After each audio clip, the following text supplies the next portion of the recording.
Hello, and welcome to my official master thesis presentation. My name is Jurij Kuzema. I study real estate economics at the School of Engineering of Aalto University in Espoo, and have written my thesis about the following topic: Open-end real estate fund performance, a German fund study. My supervisor and advisor is Professor Heidi Falkenbach. For inquiries and questions, feel free to contact me via email, yuri.kuzema@aalto.fi. Today's presentation will deal with a selection of the topic, the characteristics of German open-end real estate funds, the most significant insights from the literature review, the methodology and results of the data analysis, as well as a summary of the conclusion. In addition, I will talk about my personal learning outcomes from the thesis writing process. The topic was initially suggested by Professor Heidi Falkenbach. Once I looked into the topic of open-end real estate funds, I found myself interested in the very unique characteristics. The significance of OREFs for the German market is high, and as seen in the figure on the right, the capital investment continues to increase, where 2019 experienced over 30% of increase compared to the previous year. One of the aspects that I found intriguing is the liquidity transformation, where daily liquidity from in- and outflows can cope with the investment into illiquid assets. Another interesting point was the fact that even the most successful funds do not experience an increase in share prices, since most of the profit is paid out as dividends. This stands, for example, in contrary to stock companies, where success can directly translate to an increase of stock prices. For that reason, I chose to do more research on how the performance of the fund is derived, calculated, and compared. To put it simply, how can one observe success in an open-end real estate fund? As a result, the research topic, Performance of Open-end Real Estate Funds, was chosen.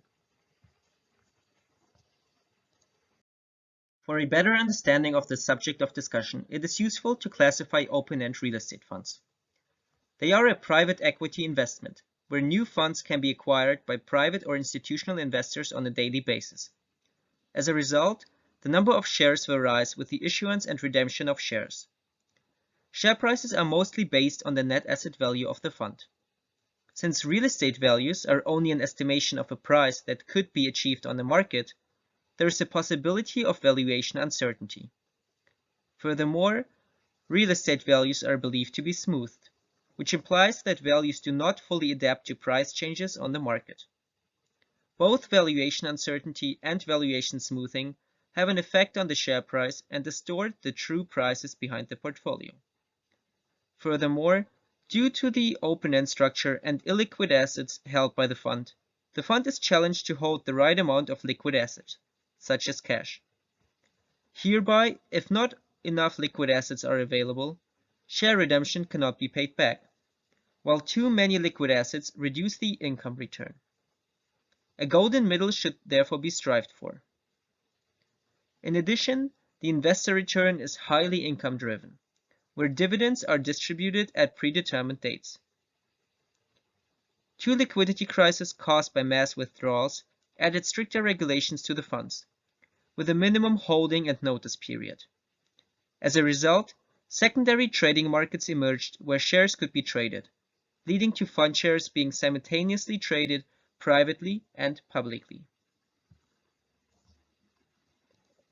The main insights from the literature review are now presented. First, mandatory portfolio diversification brings funds to invest internationally, which adds several risks, such as lack of market expertise or currency risk, and increases the fund's heterogeneity. Second, lagged and smoothed values due to biases from valuation may have caused the crisis in 2006 and 2009, but also bring stable and smoothed returns to investors.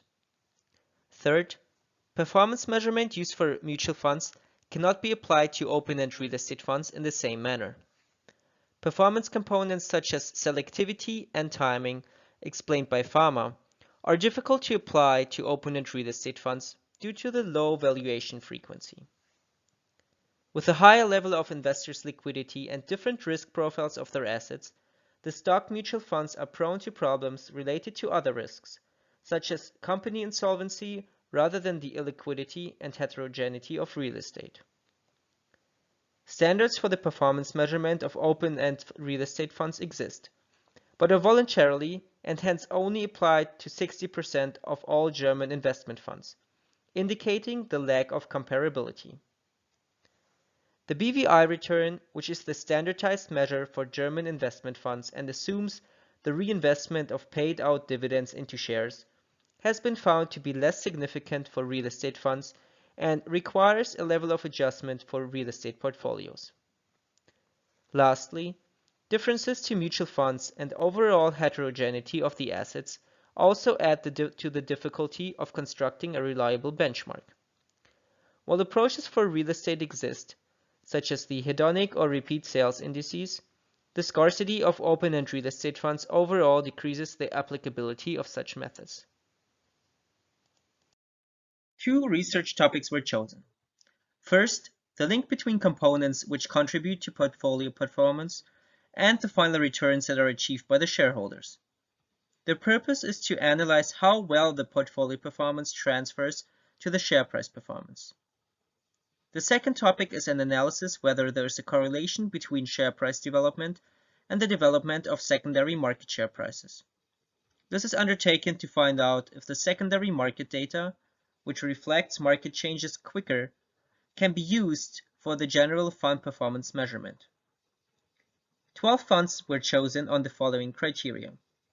They need to be available to private investors, have a date of establishment before 2016, and be headquartered in Germany. They can invest globally and must be listed at the Hamburg Stock Exchange. The approach for the first topic started with the calculation of compounded annual returns for all funds. Then components that contribute to the portfolio returns were analyzed. Relevant benchmarks were selected and all of the mentioned parameters compared. For the second topic, data was collected and a correlation analysis was done using SPSS. Furthermore, correlation factors were tested. This slide presents one of the data analysis result tables. Hereby, the aim was a comparison of the total portfolio return comprising the income return from properties, the realized profits as earnings, and the unrealized profits from appreciation, based on valuations. This comparison was done to see if the other fees, revenues, and expenditures exhibited in the annual report caused a difference in the portfolio return and the final return a shareholder receives. As a matter of this analysis, the BVI return, or shareholder return, could predominantly be explained by the portfolio returns, with differences that may have been caused exactly by the additional fund fees. Another finding in this analysis is the reciprocal relationship between the realized returns, which means earnings from sale, and the appreciation that was found. This is illustrated in the figure on the right.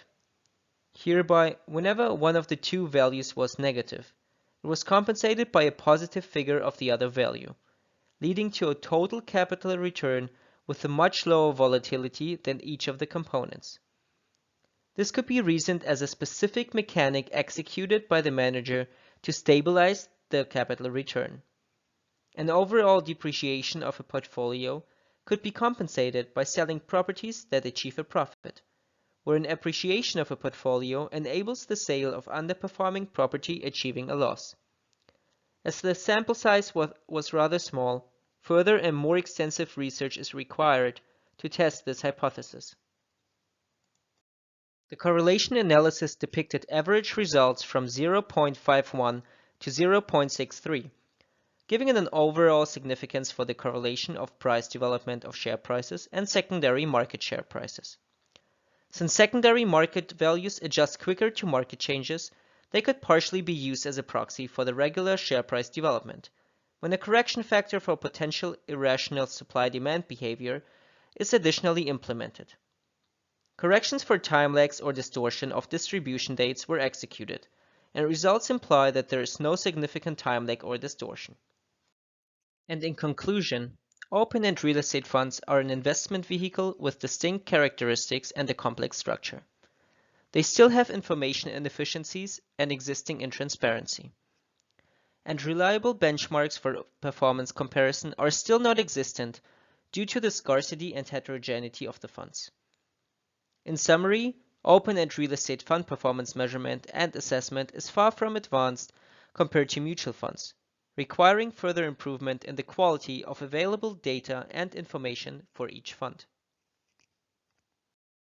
So, what have I learned from my thesis writing process? I learned that there are true challenges of comparing real estate or funds as a result to their heterogeneity. For each fund, there should be an adjustment factor in respect to the portfolio, size, or manager, and in general, they're just very difficult to compare.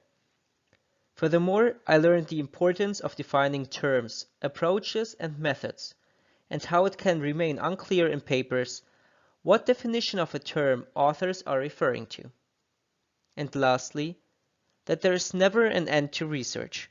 New regulations and changes in the market can alter the characteristics of an asset. With time, old rules can turn invalid and may need revision. Vielen Dank für Ihre Aufmerksamkeit. Thank you for your attention.